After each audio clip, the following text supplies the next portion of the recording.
kelak mereka akan menemui kesesatan, kecuali orang-orang yang bertaubat, beriman, dan beramal saleh.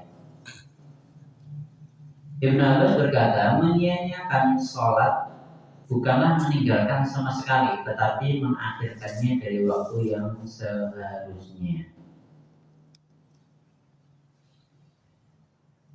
Imam para tabi'in Sayyid bin Musayyib berkata, maksudnya adalah orang itu tidak mengerjakan sholat zuhur sehingga datang waktu sholat asar, tidak mengerjakan sholat asar sehingga datang waktu maghrib, tidak sholat maghrib sampai datang waktu isya, tidak sholat isya sampai menjelang fajar, tidak sholat subuh sampai matahari terbit.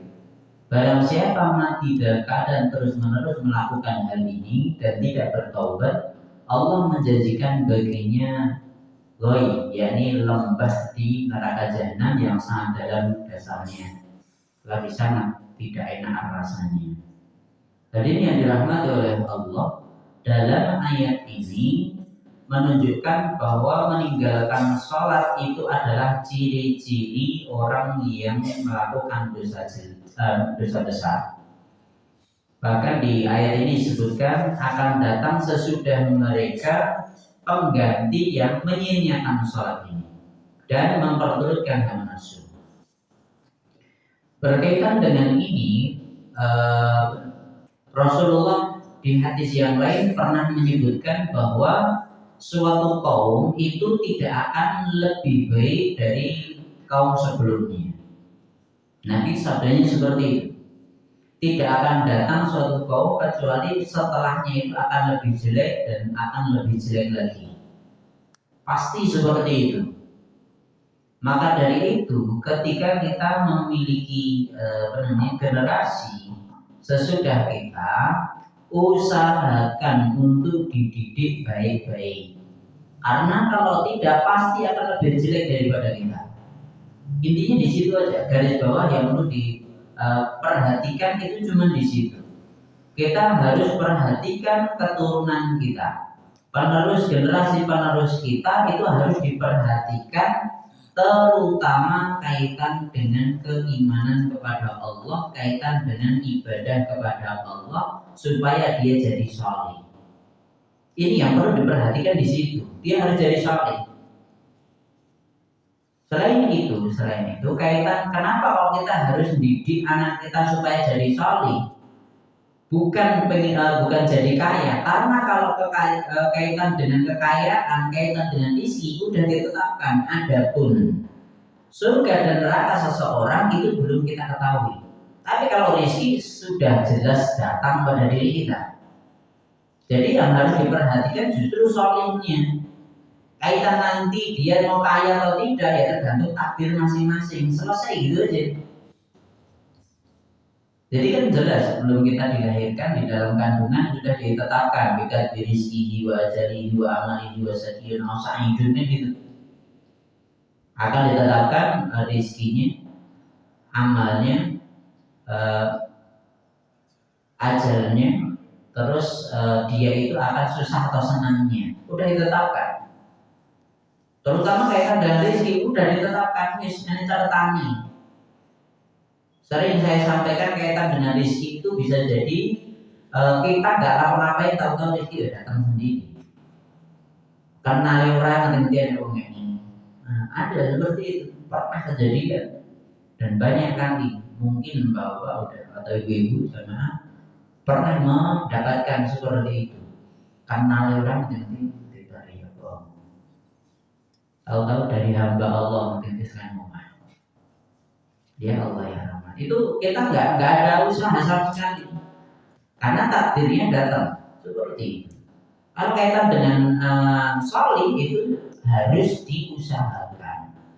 Maka dari itu kaitannya dengan misalnya sekolah itu yang dipentingkan itu bukan siswa kerja ngopo. Bukan yang dipentingkan sesuatu kamu setelah kelas ini nanti kerjanya apa, gajinya berapa. Bukan itunya. Tapi sekolah di situ itu supaya anaknya jadi saleh gitu. Yang digaris bawahi di situ.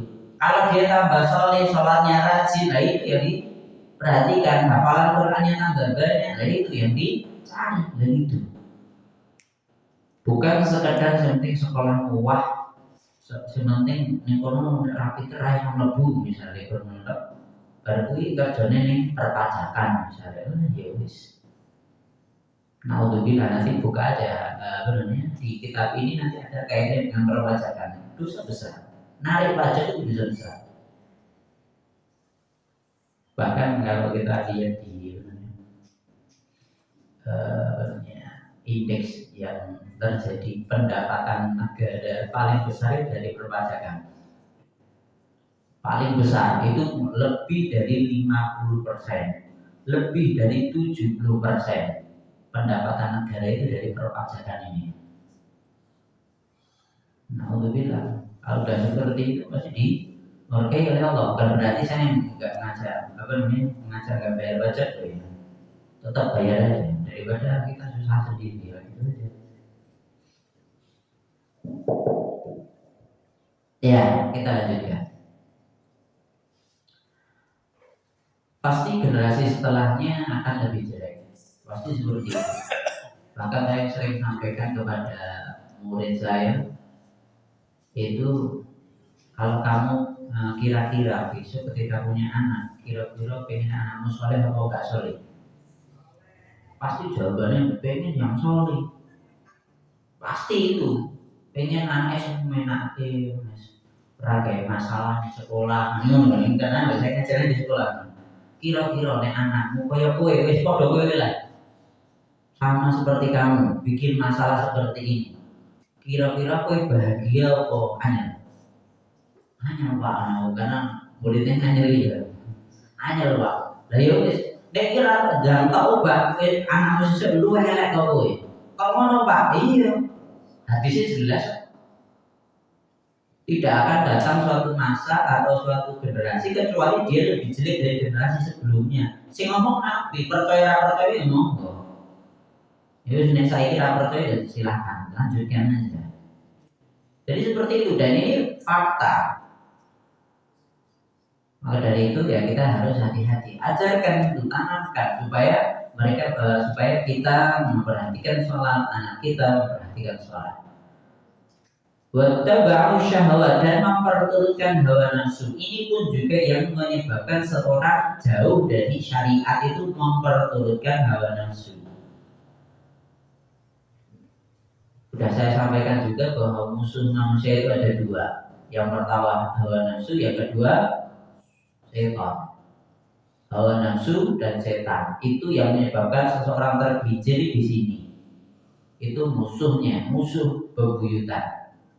Bahkan ada ayat kita pulang dari jihad yang besar ke jihad yang kecil ke jihad yang besar gitu. Hadisnya doa bahkan maudhu, artinya nggak kuat misalnya. Nah, hawa nafsu kita itu sering disampaikan. Ya benar, itu juga musuh kita. Kalau musuh jelas orang kafir kelihatan, tapi kalau hawa nafsu tidak. Ini padahal berada dengan hawa nafsu ini, memperturutkan hawa nafsu. Kita lanjutkan. Di tempat lain Allah berfirman, "Fawailul lil musallin alladzina hum an salatihim sahun." Maka celakalah bagi orang-orang yang sholat. Kalau sholat tak celaka ini. Apa benar sholat menurut sholatnya bisa jadi celaka, apalagi tidak. Yaitu orang-orang yang lupa akan sholat. Orang-orang lupa adalah orang-orang yang lalai dan meremehkan sholat. Intinya di situ, lalai atau meremehkan sholat, musik. Itu sering terjadi. Atau bahkan bolong. Ini gak ada sholat ini biasa, weh. Ditanya udah sholat belum Pak, rengan-rengan. Biasa aja, itu sering terjadi. Karena dia nggak memperhatikan itu. Kok ngono mesti ditakoni pakmu piye? Kira sholat atau pak lah ya wis. Ngel. Gurunya cuma bisa maksa ketika di sekolah saja ini. Kalau saya ceritanya nenek sekolahan saya, bisa maksanya ya pas sholat duhur aja katanya. masih di sekolah, sholat zuhur aja, sholat asar udah pada pulang. Nah nanti sholat maghrib bisa subuh, itu sering terjadi. Hal yang seperti ini jadi tugas orang tua. Perlu diperhatikan bahwa pendidikan itu kewajiban orang tua untuk didik anak, bukan kewajiban guru. Jadi di sekolah itu cuma nambah ilmu saja, mungkin ilmu-ilmu yang tidak diketahui oleh orang tuanya saja, gitu aja. Tapi kaitan dengan yang di rumah itu justru seharusnya lebih panjang. Kok gitu? Dihitung aja. Nih sekolah paling masuk jam berapa? 7. Pulang jam 2. Ini kira-kira berapa jam? 9 jam. 7 jam aja. 7 jam. Nah terus padahal sehari 24 jam. Nah lihat ini. Kan pasti di rumah itu kewajiban orang tua. Bahkan ayatnya jelas, mulai zaman Nabi kan nggak ada sekolah seperti kita zaman sekarang ini. Itu kewajiban orang tua. Didik anak itu kewajiban orang tua.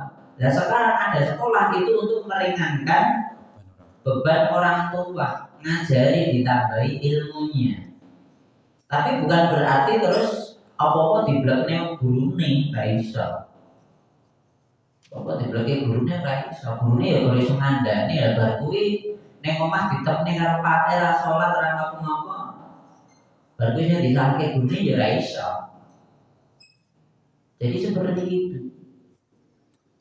Ini yang harus diperhatikan. Kaitan dengan lalai dengan sholat tadi bisa jadi lalai tidak mau melakukan bolong. Begitu pula bisa jadi meremehkan sehingga waktunya mundur. Padahal sebaik-baik sholat adalah dilakukan di awal waktunya, kan gitu. Belum lagi sholat sasae wuduhe belum benar. Udah dewasa, udah balik wudu iso. Wudu sasae. Siku sini biasanya nggak kena air. Nanti mata kaki bawahnya ini kadang nggak kena air seperti jojokin kerang atau wes. Itu sering terjadi. Jadi lalai itu seperti itu. Bacaan Qur'annya, baca Qur'annya dari sama Pak, baca Qur'an sholat. Mau terus bacanya apa bu? Apalannya ya Al-Fatihah dulu. Ngono dicek Al-Fatihah mau salah. Wala dolim maca wala dolim bisa jadi wala dolim itu Al-Fatihah salah dia. Nah ini kan tentunya menjadi pelajaran buat kita ketika didik anak itu diperhatikan. Orang berwatak penting sama yang maca Al-Fatihah. Ya memang mungkin masih umur 2 tahun itu ya salah-salahnya rapopo lucu. Tapi ini guys dewasa nih cek salah ya ora lucu isi-isine ompone. Nah gitu. Ini jadi pelajaran buat kita. Mungkin anak saya yang kecil itu yang besar ini, besar umur 3 tahun. Maca Al-Fatihah cek salah-salah nanti lah ya wis. Cek semono belum tahu mana benar mana salah. Logis nggak apa-apa, ngurungokin itu ya lucu biu-biu dewe. Tapi nek wis umure SD lulus kan ya maca Al-Fatihah bener kan berarti ini yang perlu diperhatikan. Orang tua harus perhatikan ini. Bahkan dulu guru saya nyampaikan justru ngajari Fatihah kudunya wong tuane aja gurune. Kok ngono iya. Rugi dan ngajari gurunya sing itu pahala guru. Padahal sehari 17 kali dibaca sama anakmu nanti. Sing ngajari gurunya sing itu pahala terus. Enak dari gurunya. Wong tuane ya paling bayari kan bisa entek baru. Habis makan udah habis ini atau digunakan untuk pendidikan baru bayarnya ini kan entek cepat ya. Tapi kalau yang ngajari ya ngedrill sampai bener, itu pahalanya bagus. Makanya saya dulu bareng ngerti menurut pengen jadi guru agama dan alhamdulillah keturunan. Enak guru agama yang menunggu. Enak, ada santai-santai khidmat pahala. Masih dilakukan, masih di ajaran pengajaran saya masih dilakukan bermanfaat. Nah, kan enak. Untungnya di situ. Wah, ini untungnya guru agama tak rasa nurut misalnya, yo bebas terserah. Misalnya ada bilang, boleh aku apa guru itu kiriman pahala, aku enggak ya wis. Aku ya rugi. Kan tugas saya nyampaikan, selesai. Gitu. Bahkan guru saya nyampaikan, misalnya tak ada nih ora gelem, pameran aku ya enak.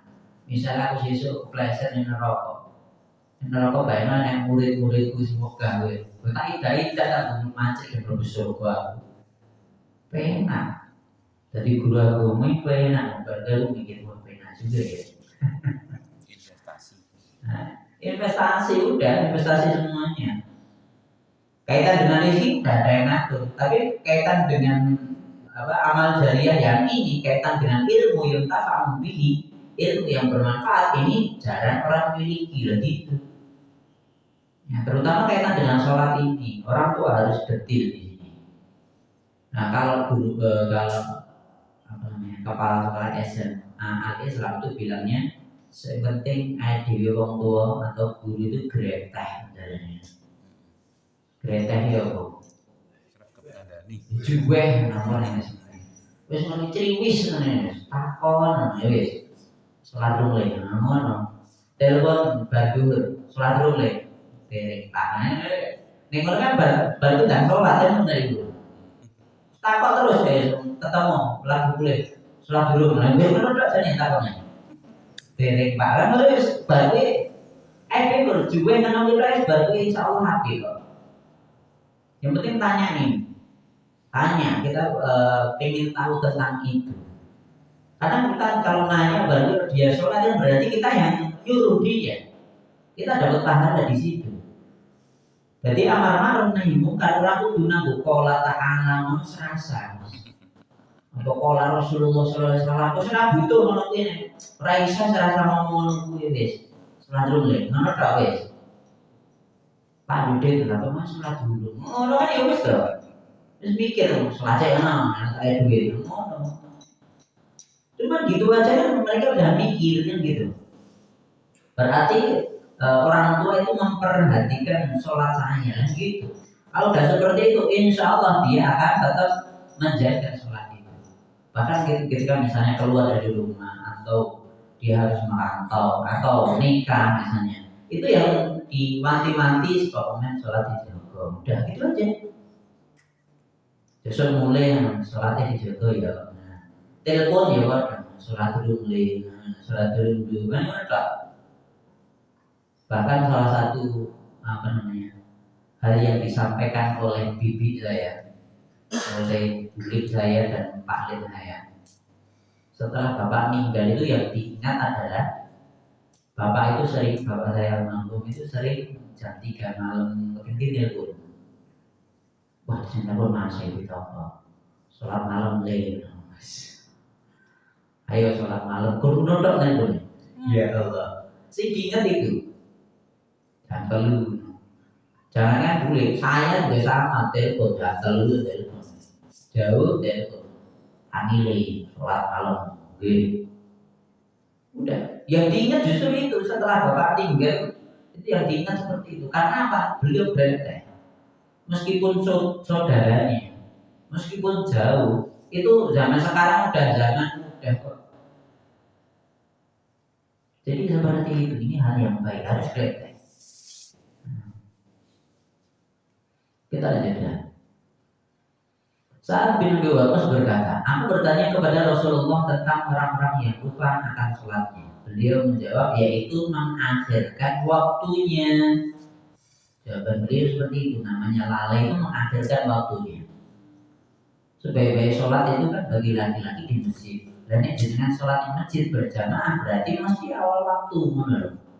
Lu lebih-lebih laki-laki harus usahakan sholat di masjid. Nek maghrib ya mungkin sedikit ini lah ngomong. Nek sholat zuhur ya di masjid di kantor yang dengan ngono. Jadi atau di mana sawah ya pinggir sawahnya yang masjid itu ngono ngandani ngono ya wis. Atau di mana di jalan aku biasanya jalan dayo nih jalan mulai masjid daerah situ. Ini kan ngerti gampang oleh masjid kan. Jadi usahakan sholat di masjid, terutama laki-laki. Ini perempuan gimana? Memang sebaiknya di rumah, bagus sholat di rumah. Tapi usahakan awal waktu, jangan mundur terus. Kerjaanku belum rampung, rampung. Sampai turunannya belum rampung ayat. Sesuk dia ada kerjaan yakin. Nah, udah tinggal lakukan sholat. Karena ciri-ciri lalai dari sholat itu adalah mengakhirkan dari waktunya. Bahkan orang yang lalai mengakhirkan waktunya ini juga termasuk di ayat ini. Sahun yang lalai dari sholatnya tadi itu termasuk orang yang diancam neraka. Ayat ini itu sering dijadikan senjata orang misionaris, dijadikan senjata orang yang ada keinginan untuk memasukkan orang Islam ke agama mereka, memurtadkan orang-orang Islam. Salah satunya dengan ayat ini.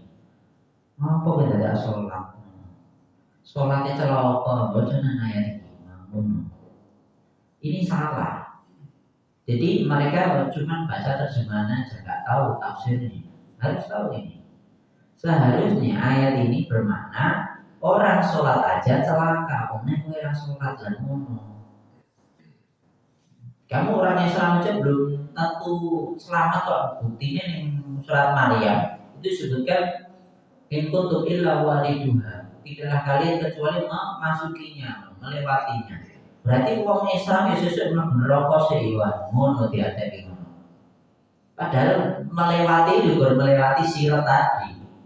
Tergantung amalmu ya. Sudah saya sampaikan yang gitu. Tergantung amal kalian gitu. Dari padang mahsyar ke surga itu kan pasti lewat di siratal mustaqimnya gitu. Jembatan bawahnya itu jelas neraka. Semuanya lewat situ. Orang Islam pun juga lewat situ, yang masuk surga lewat situ, Nabi Muhammad pun juga lewat situ. Tapi ya tergantung amal masing-masing.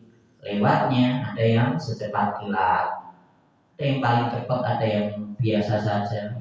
Tergantung tiketmu ekonomi atau bisnis atau eksekutif membaik. Nah, tanya amalmu, amal ekonomi lah ya wes, alon-alon. Lebih rapenan eksekutif ya coba gitu ya. Tentunya dengan hal yang seperti ini kita harus belajar supaya kita tidak mudah untuk diselewengkan. Mereka disebut orang-orang yang sholat, namun ketika mereka meremehkan dan mengakhirkannya dari waktu yang seharusnya, mereka diancam dengan wail, azab yang berat. Wail itu artinya dua. Wail yang pertama itu artinya celaka untuk orang yang sholat. Cirinya apa? Mereka lalai dari sholatnya. Atau wail yang kedua itu adalah azab yang ada di neraka. Bahkan ada yang mengatakan wail itu adalah alunnya jahanam. Jahanam itu neraka paling bawah. Alunnya itu berarti alunnya laut dan alunnya itu apa sih? Sumurnya pokoknya sing jeruk lihatnya sing paling dalamnya dari laut, paling dalamnya dari neraka. Padahal neraka kalau lebih dalam pasti akan lebih berat siksanya. Ada juga yang mengatakan bahwa Wal adalah sebuah lembah di neraka jahanam. Ternyata di sini sebutkan.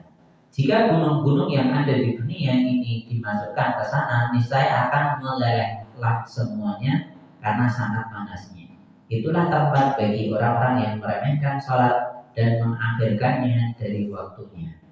Kecuali orang-orang yang bertobat kepada Allah Ta'ala dan menyesal atas kelalaiannya. Wah, berarti orang Islam ini gak ada jaminan surga ya. Orang yang jamin apa? Oh, tadi orang Islam tidak enak ya. penak ya kowe lakoni sesuai dengan aturannya. Ngono. Nek pengen penak pindah sebelah masuk surga. Ada jurunya. Wah, Ada jurunya. ada juru selamatnya. Juru selamatnya Tuhannya. Lho piye penak to? Sing gawe dosa Tuhane, sing nakdirkan dosa Tuhane, sing lebus dosa Tuhan. Tuhane. Pangikute delok wae ketetepan mau dimudut. Surga penak to. Nek pengen pindah aja. Jarene Jarene nek bener nek ora ya masalah. ya bakalan gitu. Pak kok jenengan nyampaikannya gitu kurang ajar nih Pak. Ya piye diajar sosok ya gelem kok piye. Jadi kadang kita ketika nyampaikan ya kok kadang kudu dikeplake sing nganggo ya. Ya Allah ya Rahman. Di ayat yang lain Allah berfirman, wahai orang-orang yang beriman, janganlah harta-hartamu dan anak-anakmu melalaikan kamu dari mengingat Allah. Dan siapa yang berbuat demikian, maka mereka itulah orang-orang yang rugi. Oh ayatnya tidak Allah semua. Dalam sholat maghrib tadi, aku ya kok pas mulai. Nah, jadi intinya harta dan anak jangan menyebabkan kita lalai akan ibadah kepada Allah. Yakni sholat ini salah satunya. Kalau sholat lah wis, karena tiap hari itu yuk sholat itu yang paling berat. Nek berpuasa kan yuk bukan beri. Nek puasa kan paling ya Ramadan kan gitu. Zakatnya uang sugih orang pasti dulu fitri, zakat fitrah kan tuh. Haji bagi yang mampu. Lah nek sholat ibadah sholat itu yang tiap hari itu yang menyebabkan kita lalai untuk sholat dan biasanya ya kui harta anak. Harta di sini ya semuanya pekerjaan, ini kan kaitannya dengan harta. Semuanya kita nyari dunia itu semuanya harta. Orang duit, shopping motor, mobil, rumah, tanah dan lain sebagainya. Itu menyebabkan kita sibuk sehingga lalai akan sholat. Begitu pula anak-anak pun juga nggak cuma anak, misalnya anak misalnya bawahan, misalnya semuanya itu banyak yang menyebabkan kita lalai dari sholat. Bahkan di ayat ini disebutkan, nah, barang siapa yang berbuat demikian maka mereka itu adalah orang-orang yang rugi. Nanti di surat Al-Munafiqun kan sebutkan lebih jelas lagi. Inna min azwajikum wa auladikum aduwwan lakum fahdharuhum. Sesungguhnya wahai orang-orang yang beriman, sesungguhnya sebagian anak dan istri kalian, tidak semuanya sih. Inna min itu sebagian. Ada yang bilang ya semuanya. Anak dan istri kalian itu adalah musuh kalian. Fahdharuhum, maka hati-hatilah dengan mereka. Loh, mereka yang kita cintai, iya terkadang cinta kita kepada mereka ini menyebabkan kita lupa dari ibadah. Nah ini yang harus diperhatikan. Berapa sering kita mau sholat dari anaknya. Jadi kita mau ngaji ini acara ini, wes si gede bojone wes.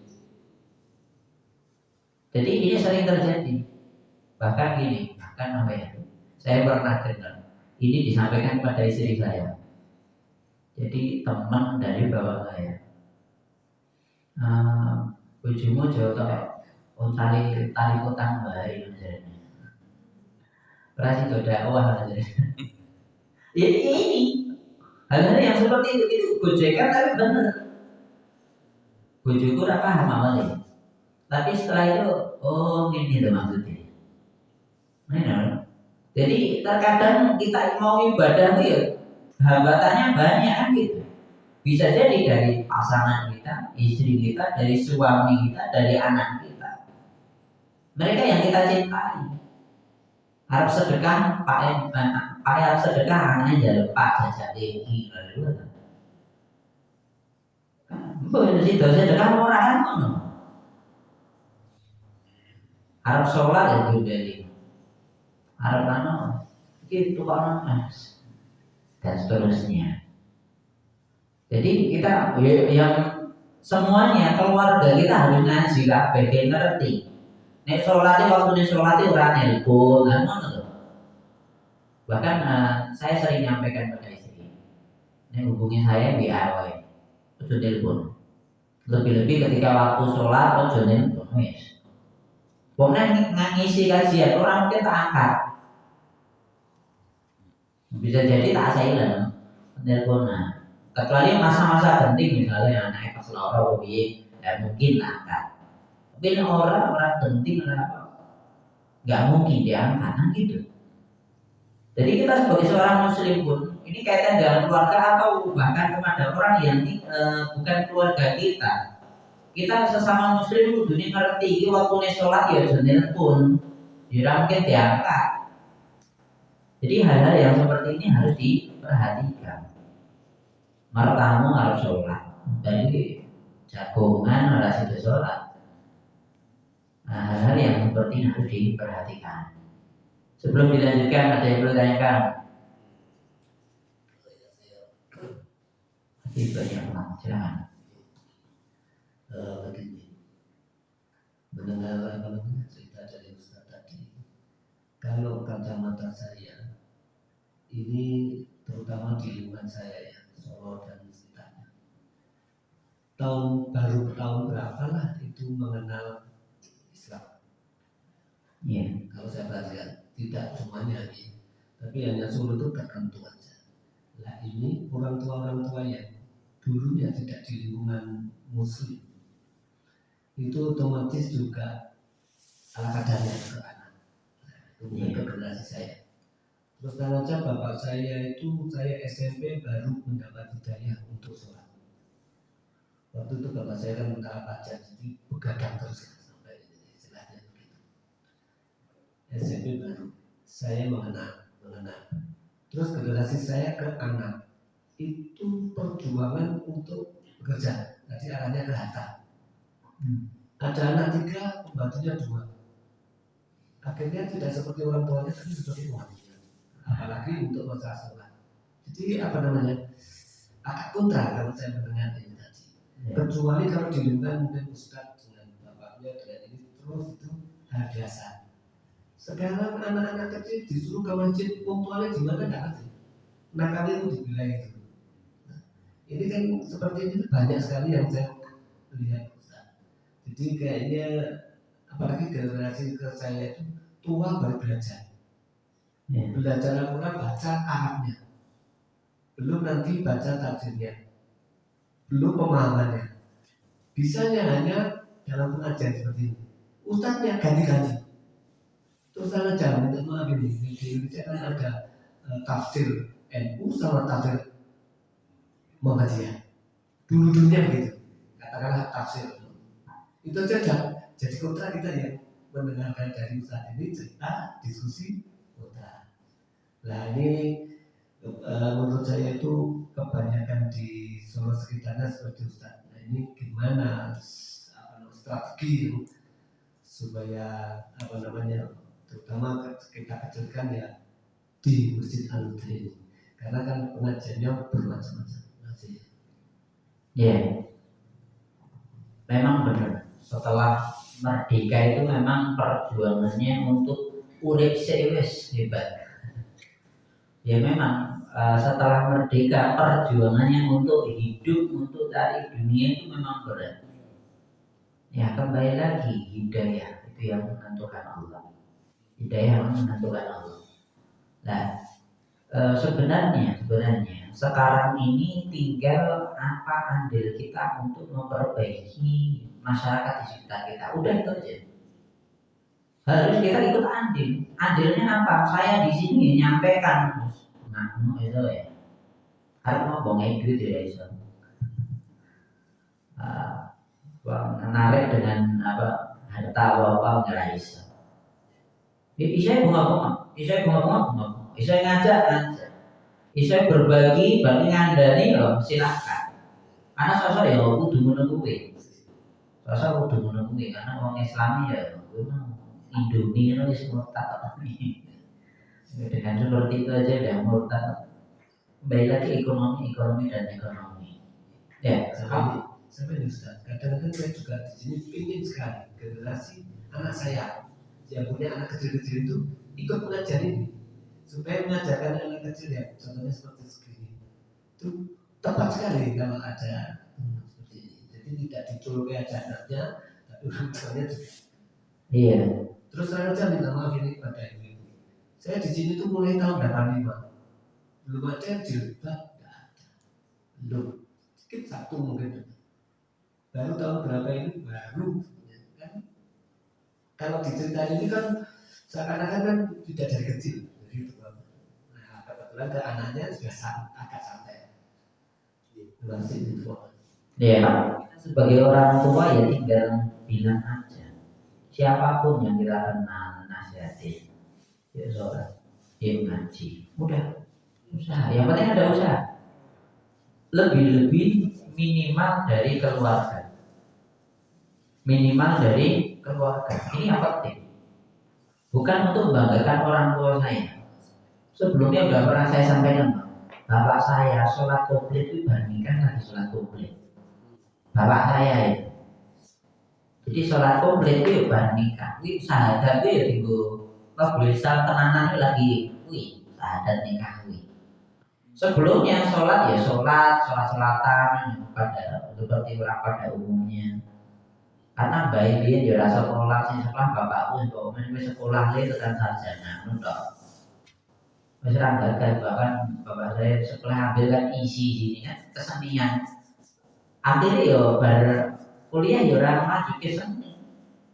Karena ya setelah itu nikah tahu Islam senian aku tuh orang banyak pentingan nggak ada kaitan dengan Islam. Akhirnya ditinggal bapak saya. Bapak saya justru setelah itu banyak ngaji. Bahkan setelah punya anak, bahkan ketika saya udah SMP itu saya udah gantiin bapak saya ngisi kajian. Bapakku lagi belajar bernikah, aku SMP itu bapakku ngisi kajian. Umur sebelumnya aku sekalinya. Jadi umur segitu saya udah ganti bapak ngisi kajian ini, ganti aku maju. Udah seperti itu. Gue belajar Islam ya belajar lagi wae. Wis nyampaikan wis susah isoi. Yang penting usaha nyampaikan. Saya tahu ilmu, tahu ini baik sampai pada orang lain semua baik.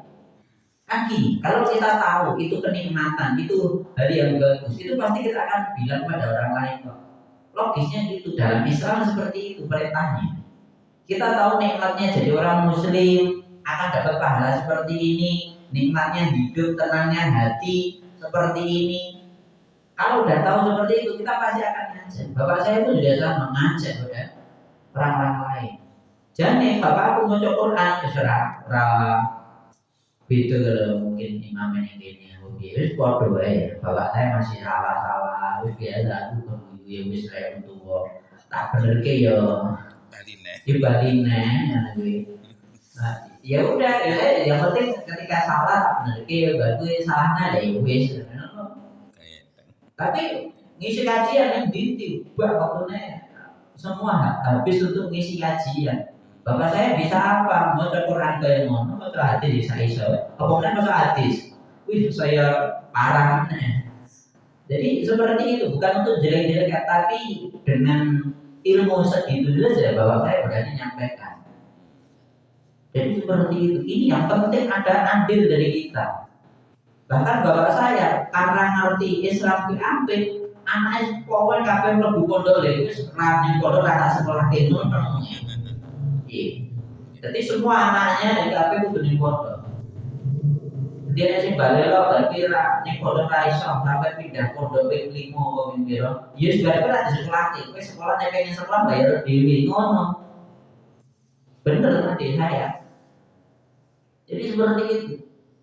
Bahkan semua kakak saya sampai adik saya yang terkecil itu hampir semuanya jadi guru agama. Bukan untuk membanggakan tidak, tapi ini jerih payah orang tua saya buktinya bisa gitu. Yang penting ada kemauan. Bapak saya nggak tahu agama sebelumnya sama sekali. Islam. Bahkan bapak saya yang ngajari orang tuanya untuk sholat. Jadi salah satu hal yang menarik yang pernah saya dengar dari bapak saya, yang ngajak mbah saya sholat itu bapak saya. Jadi Ramadan Arab akhirnya bakdo biasa pulang kampung itu ngajak Pak sholat Pak, buat sholat. Jawabannya sih kita mikir sih. Berbatu itu ketemu nih sholatnya Pak. Suk Ramadan ya tak sholat, ya Allah. Jadi mbah saya bilang sih suk Ramadan aku sholat.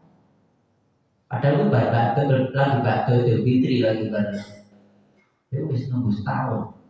Bapak saya ngomongnya muga-muga bapakku aja mati sih sadurunge sholat. Ngono dong. Wis ora liyane. Ini kaitan dengan sholat ini.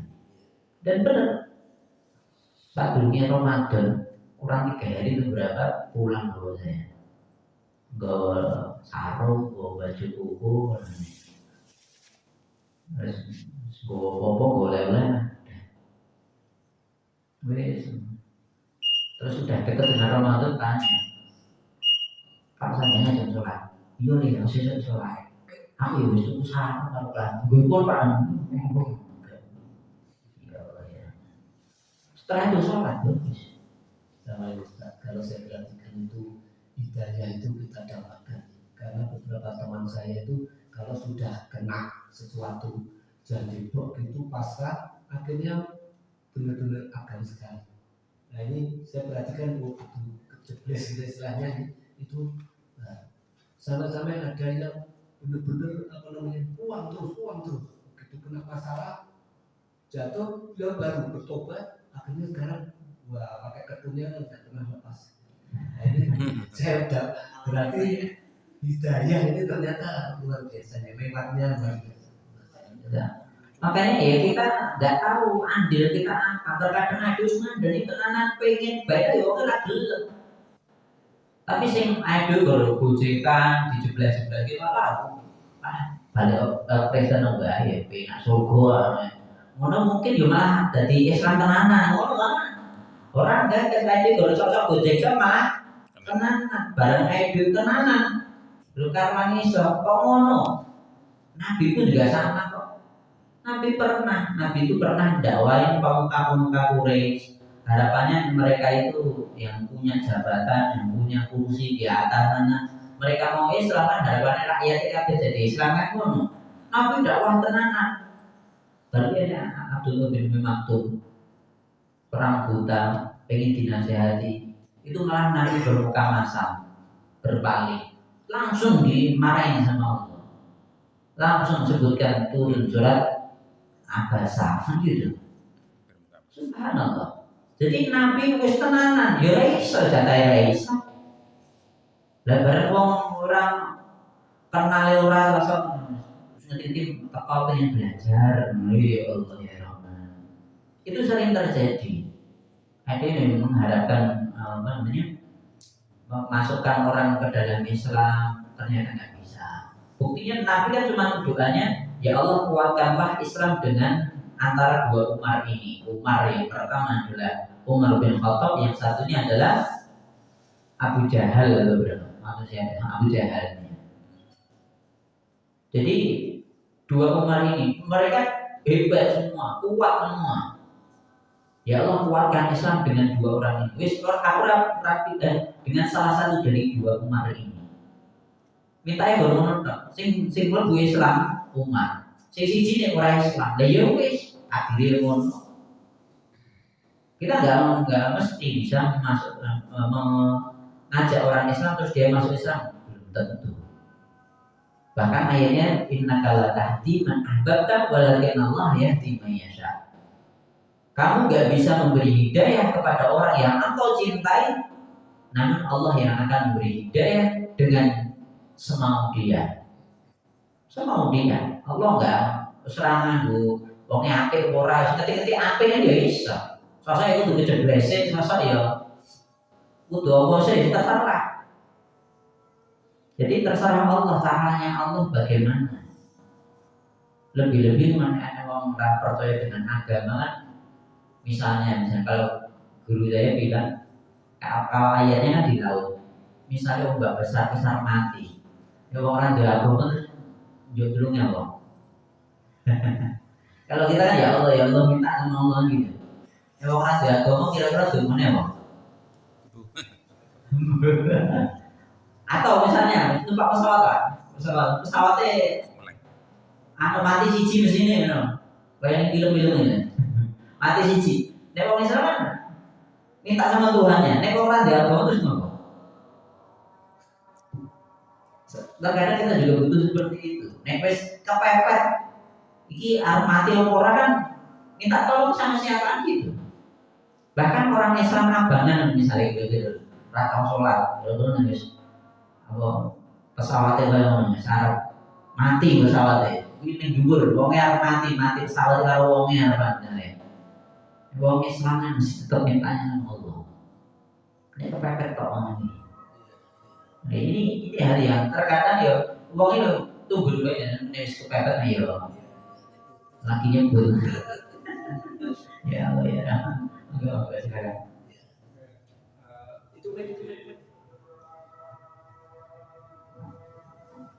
Jadi disebutkan katakan ada orang Islam sejak kecil Islami, tapi nggak pernah sholat atau berlei.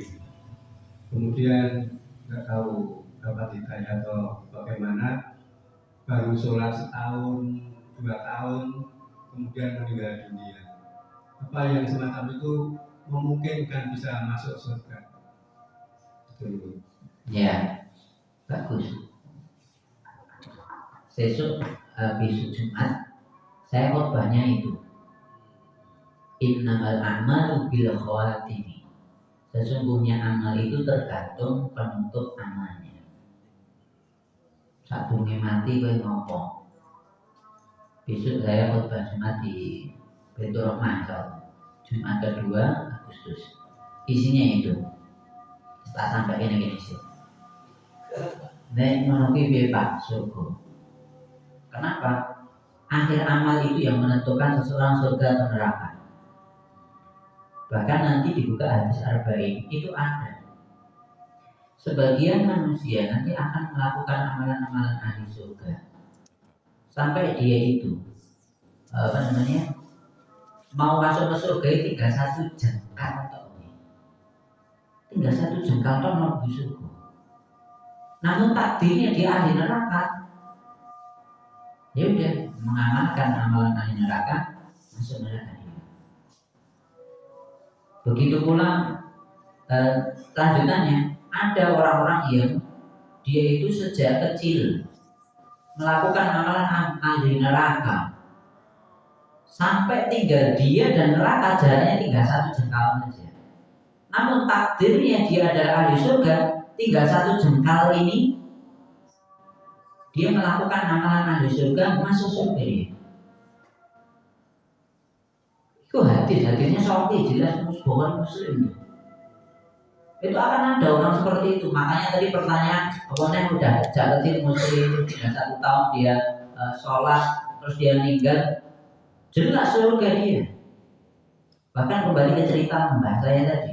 Setelah itu dia sholat, alhamdulillah, kira-kira sholat 2 tahun atau 3 tahun meninggal. Jadi selain itu, sholat langsung 5 waktu sergap. Rumah mbak saya itu kan besar. Rumah mbak saya itu kan besar. Lantas apa yang beliau lakukan? Ada 1 space yang besar, lumayan, ya kira-kira segini, tapi agak sempit tapi lebih panjang. Jadi kalau yang ini aja sih, agak sempit tapi lebih panjang ke belakang. Itu dibangun sholat mungkin. Jadi dibikin untuk sholat, khusus sholat itu. Subhanallah. Itu sholat 5 waktu dan jalan. Setelah itu bapak saya nasihatnya apa? Mbah saya itu sebelum sholat itu biasanya jam 12 nungguin metu ngomong tangi bawahnya terus delok langit jadinya bakal aku ya orang ngerti bengi tangi orang ngerti ambil kantong ya turu dan gak ada yang tahu bapak saya ngapa kamu kejawen apa itu ada kebiasaan seperti itu intinya. Orang ngerti pokoknya bengi jam 12 delok langit ngono kuwi. Kur tangi gur ngono kuwi. Kuwi apa ya kejawen apa? Tanya tadi kalau ke barat ya apa nanti. Aku ngerti belasan dia nanti. Biasanya minta ampun itu ke timur. Oh no. Karena munculnya karena kekuasaannya Allah. Oh. Ya. Terus Cuma dengan gaya tradisional. terus. Oh gitu. Nanti kalau minta doa baru ngadu ke tanah. Oh gitu ya Allah.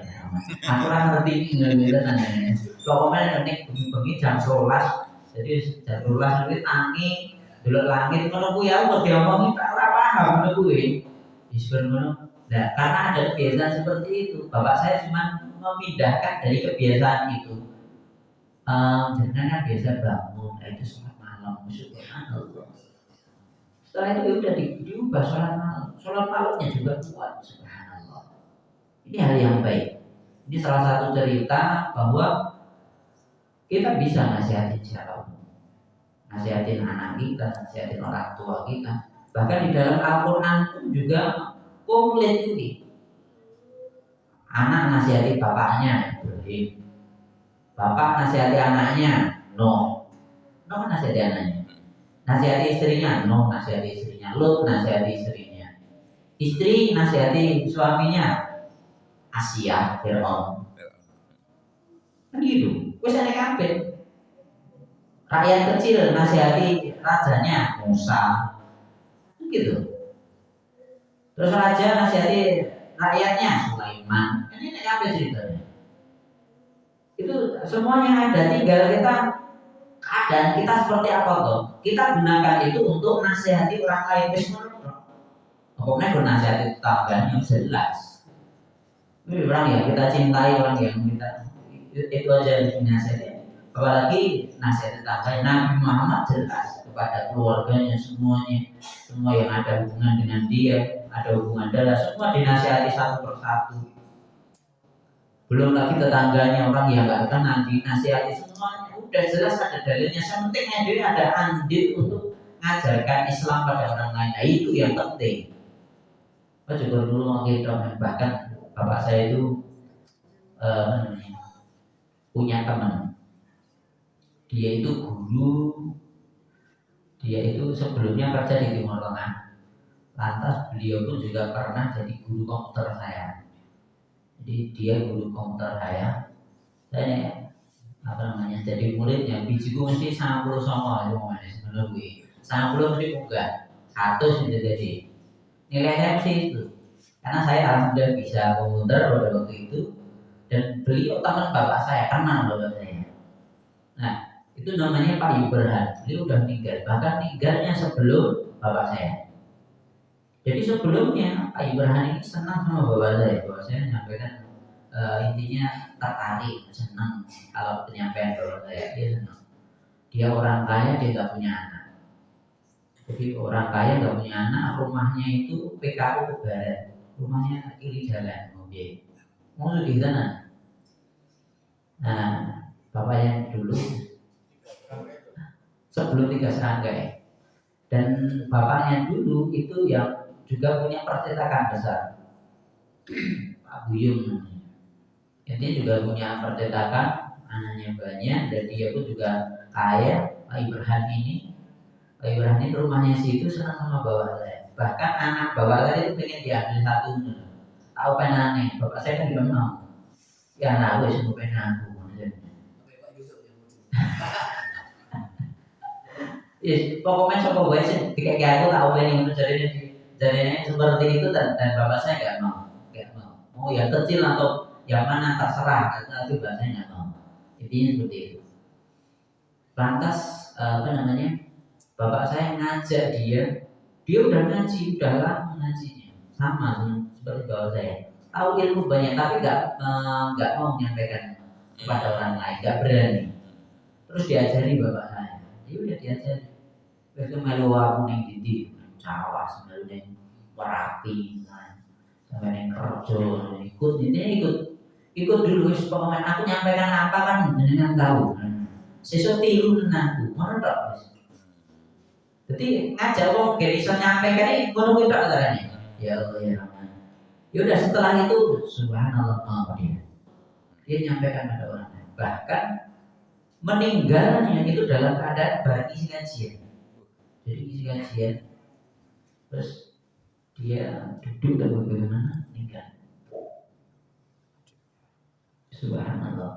Terus pokoknya ngisi lah. Kita ada kesempatan ngisi, kajian ngisi, aja kan. Karena untungnya tadi loh, nek aku nyampaikan diamalkan, lah kesini gitu. Bahkan bapak saya ketika meninggal juga sama. Bapak saya ngisi kajian di mana itu, Kenteng, daerah dekat rumah saya kan. Itu setelah ngisi kajian, kapan hari sama paham. Saya butuh minum dan duduk dulu. Setelah itu dan tak sadar. 3 hari di rumah sakit meninggal. Yuk, barang ini kajian bagus maghrib ini. Subhanallah. Setelah bapak meninggal, dia komentarnya sama. Bapakmu tiru-tiru ada Pak Ibrahim sama. Tadi kembali lagi, setiap amal yang dihitung yang terakhir, innamal a'mal bil khawatim di situ. Karena kita nggak tahu, kita mungkin sekarang masih banyak melakukan amal, kita nggak tahu akhir hayat kita apa. Kita nggak tahu nanti matinya dalam keadaan apa. Bahkan di dalam surat Luqman, wa ma tadri nafsun bi ayyi ardin tamut, ayat seperti itu. Seseorang nggak akan tahu dia akan mati di mana, kan gitu kan? Kita semua tahu, ada yang tahu besok mati di, nggak ada yang tahu. Memang ayatnya saklotnya menunggu, tapi ulama ada yang menafsirkan. Seseorang itu nggak tahu dia mati di mana dan dalam keadaan apa, dalam keadaan husnul khotimah atau su'ul khotimah, nggak ada yang tahu. Padahal itu yang menentukan surga atau neraka yang burinya dewi itu, buri dewi ini. Kau mau iya, pernah dulu sahabat nanti hadis Bukhari soal ini. Ada orang yang bagusnya minta amal, Islamnya bagus, jihad karena dewi, mateni wong oke, dia masih kuat, masih muda, banyak membela Islam, perang Islam mesti dia ikut terus. Ini Arab dewi banyak bunuh orang kafir.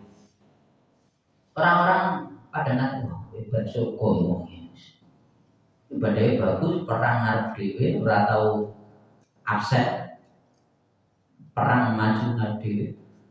Orang-orang pada bilang ahli surga. Nabi bilangnya enggak neraka dia. Ngono. Sahabat enggak percaya, kok iso? Ora percaya semoga lah maksud ya wis sing ngomong Nabi bener. Ketika perang tuh bela Islam banyak bunuh orang. Akhirnya udah mati. Nabi mungkin diprotes. Bukti nama ini sahabatnya mati dalam keadaan bela Islam ya Rasul. Rasul jadi ya bingung. Saat dunia bilang karena wahyu ya. Sampai akhirnya Nabi dibela sama orang yang melihat terakhir. Orang ini, sahabat ini, ketika perang itu sudah lebih dari 70 luka di badannya. Kena pedang, kena panah, kena tombak dan lain sebagainya. Intinya sekujur tubuhnya sakit semua. Tapi mati kan. Akhirnya dia cabut pedangnya, taruh di antara batu, jatuhkan dirinya. Meninggal su'ul khotimah. Hadisnya sahih. Hadisnya sahih, jelas. Jelas ahli neraka dia, orang Islam bunuh diri. Belum mau bunuh diri. Tadi kan udah karena rasa sakit, dia kan dengan yang pereda nyeri itu reneng. Reneng pereda nyeri udah sakit semua, ini banyak sekali. Sayatan pedang dan lain sebagainya, lukanya banyak sekali. Tapi belum mati, tapi dia nggak sabar. Akhirnya dia tarik pedangnya, taruh di antara dua batu, jatuh dia, mati dalam keadaan bunuh diri dia. Ya ini kembali lagi innamal a'mal bil khawatim. Ya komplainnya bisa sematanya nih Pedro Maya. Alhamdulillah min syarri dzalik. Makanya kita harus hati-hati. Jangan sombong dengan amal kita. Jangan merasa bangga kita sudah sholat. Kita nggak bisa kita banggakan amalan kita. Karena kita nggak tahu akhir hayat kita seperti apa. Kira-kira misalnya Kita udah tahu ahli surga, apa yang kita lakukan? Oh, jenengan ahli surga Pak, misalnya. Terus jenengan apa? Itu jelas ahli surga. Ngapain aku ibadah gue ahli surga ngapain? Malu sih ibadah. Oh, itu kemudian sombong ngapain? Apa nek sampai? Oh, ibadah juga sama di surga ngono ya. Nek ahli surga malas ngapain? Begitu nih, kalau udah tahu nih ya. Atau sebaliknya, wis ngerti. Jangan orang di neraka. Orang mungkin jadi gelap. Kan gitu. Terus masih ya terus baik ngapain? Nyolong, jabret dan lain-lain kan. Karena udah tahu di neraka ngapain harus baik. Kalau udah tahu itu tapi inilah hal yang gaib yang Allah tutupi supaya kita harus selalu berbuat baik, introspeksi, ikhlas semua ibadah.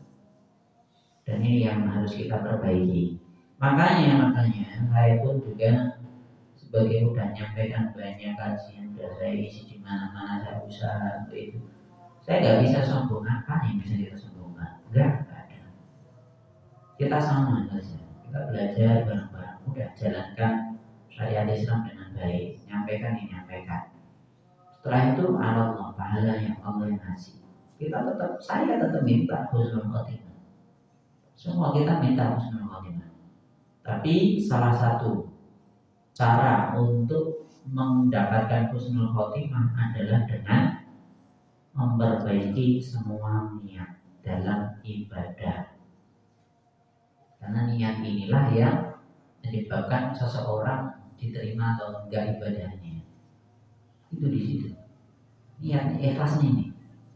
Ikhlas. Kita udah berbuat banyak, ibadah banyak, sedekah banyak, haji atau yang lain sebagainya.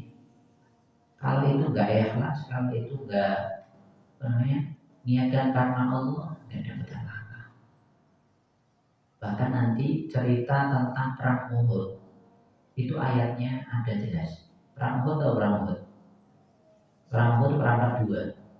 Setelah perang Badar menang telak, orangnya selamat dan orangnya sedikit. Perang Uhud orangnya lebih banyak tapi kalah. Kok kalah kenapa? Karena kesalahan orang Islam sendiri. Walaupun sadaqakumullah wa adam kita usunahum bi'idni hatta idza fasiltum wa tanaza'tum fil amr wa asaitum min ba'di ma arakum ma tuhibbun minkum man yuridu dunya wa minkum man yuridu al-akhirah thumma sarafakum anhum wa laqad 'afa 'ankum. Surat Al-Imran sebutkan seperti itu. Allah sudah memenuhi janjinya. Janjinya apa? Kalau kita minta Allah yang surkum kan gitu. Kalau kamu nolong agama Allah, Allah pasti akan nolong kalian. Benar. Karena di orang-orang Islam awalnya nolong agama Allah, Allah tolong dia menang sih. Namun setelah itu kalian terlena lengah. Terlena dengan apa? Setelah menang kan orang-orang musuhnya lari semua. Ghanimah semua ada di situ. Orang Islam turun semua. Berlomba-lomba untuk cari ghanimah. Ghanimah ya apa? Rampasan perang, harta rampasan perang. Itu semua ditinggal, udah semua turun. Boleh dunia kabeh. Minkum mayyuridu dunya wa minkum mayyuridul akhirah. Setelah sahabat itu disebutkan sebagian kalian ada yang perang ini boleh dunia. Ada sebagian kalian nyarinya akhirat. Tsumma sarafakum anhum. Kemudian kalian dijadikan kalah oleh Allah Subhanahu wa taala. Walaupun apa meskipun Allah sudah memaafkan kalian. Ini memang pelajaran buat kalian. Sudah dimaafkan iya. Tapi kenapa kok ayat ini tetap ada di dalam Al-Quran? Ini pelajaran buat kita. Kita orang Islam sudah beramal niat dan niatkan Allah. Karena banyak orang yang beramal niatnya untuk dunia. Setelah sahabat saja ya ada yang seperti itu. Bahkan Ibnu Mas'ud, Abdullah bin Mas'ud itu mengatakan, saya gak nyangka ada sahabat kok ngamal itu cari dunia. Sampai turun ayat ini baru terbetik banyak enak. Jadi setelah sahabat itu apa-apa dikorbankan untuk Nabi.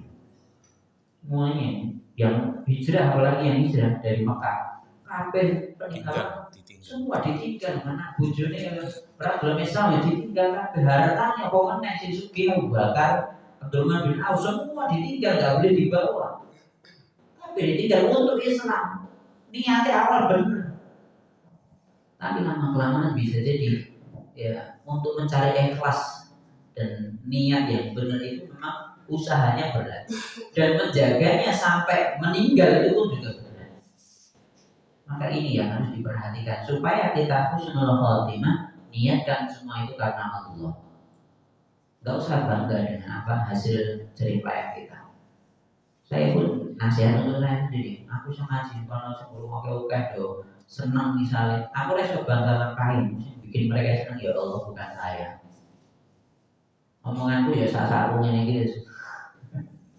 Sebenarnya ngasih kebaikan, terus boso segala mungkin. Tak terima ya wes, tak terima ya proteso, seneng baik. Itu yang bikin mereka senang Allah. Yang bikin mereka menerima itu juga Allah. Saya nggak bisa sombong dengan itu. Nah, begitu pula amalan-amalan kita yang lain. Saya kira cukup. Insyaallah kita lanjutkan di pertemuan datang. Wa aqulu qawli hadza wa astaghfirullah wa lakum. Alhamdulillah. Assalamualaikum warahmatullahi wabarakatuh. Waalaikumsalam.